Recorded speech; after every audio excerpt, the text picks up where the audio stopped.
बिस्मिल्लाहिर्रहमानिर्रहीम।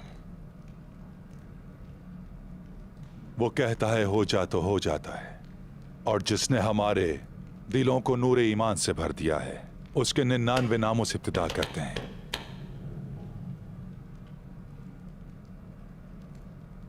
अजीम व गौस के बहादुर सरदार मिसीनिया के हालात से आप सब अच्छी तरह वाकिफ हैं। हम यहां पर भाईजान अर्तुगरुल गाजी साहब के परचम के साए तले आए थे। इस सरजमीन ने अपनी बरकतों से हमें असीर बना लिया और अब इन बरकतों को संभालना मुश्किल हो रहा है। हमारे खैमों में, हमारे रेवड़ों में अच्छा खासा इजाफा भी हुआ है। हर खैमे को और हर कबीले को मुश्किलात से जरूर वास्ता पड़ा है। किसी से पानी दूर है तो किसी के पास जमीन की तंगी है, और सोने पे सुहागा चोर और डाकुओं ने हमारे कारवान लूटे। इसी वजह से हम सब ने अपने जख्मों का मरहम और मुसीबतों का हल तलाश किया, और ये हल था इत्तेहाद।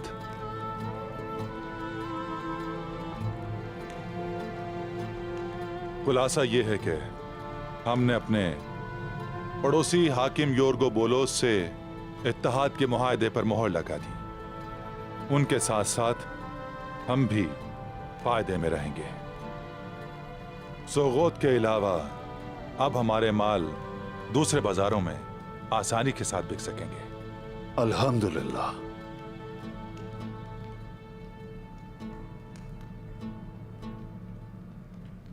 खैर तो है सामसा साहब, आप बिल्कुल खुश नहीं लग रहे। दुंदार साहब, आप भाईजान कह रहे हैं, लेकिन अर्तुगरुल गाजी साहब यहां पैसे कमाने के लिए नहीं आए थे। वो हमें यहां काफरों के सीनों में नेज़े घोंपने के लिए लाए थे। दुंदार साहब, हम यहां काफलों या डाकुओं के पीछे दौड़ने के लिए नहीं आए, बल्कि दुनिया को भेड़ियों की मोहताजगी में निजाम आलम देने के लिए आए हैं।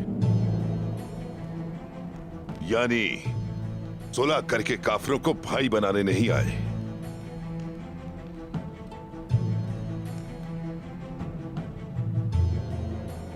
बहादुर काए सरदार सामसा, मुझे मालूम है लड़ाई और जंग के नाम पर आपका दिल कैसे थरथर करता है, लेकिन मत भूलें, वतन तलवार से हासिल किया जाता है, निजाम तलवार से कायम नहीं होता।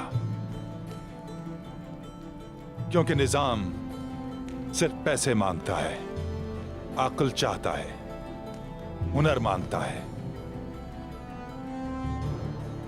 सामसा लड़ाई के सिवा कुछ नहीं चाहता दुंदार साहब। आपको लड़ाई की नहीं, निजाम की जरूरत है सामसा साहब। टुकड़ियां गुरोह बनती हैं, और गुरोह मिलकर कबीला, और कबीले मिलकर वतन बनाते हैं।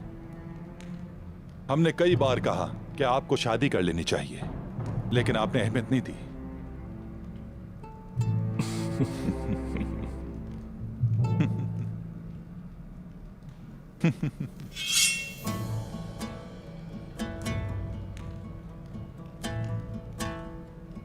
जिस दिन से तलवार उठाई है तब से आज तक लड़ रहा हूं।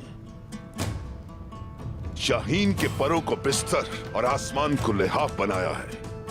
बहादुरों का दोस्त और गद्दारों का दुश्मन हूं। आपकी बहादुरी और अजमत को जानता हूं, लेकिन सामसा की ये महबूब दोस्त और साथी तलवार जंग का नाम सुनकर बेताब और पागल हो जाती है। ये बात समझ लें, मैंने कसम खाई है और अहद किया है, मेरा निकाह इससे हो चुका है, और मेरी शादी शहादत के वक्त होगी।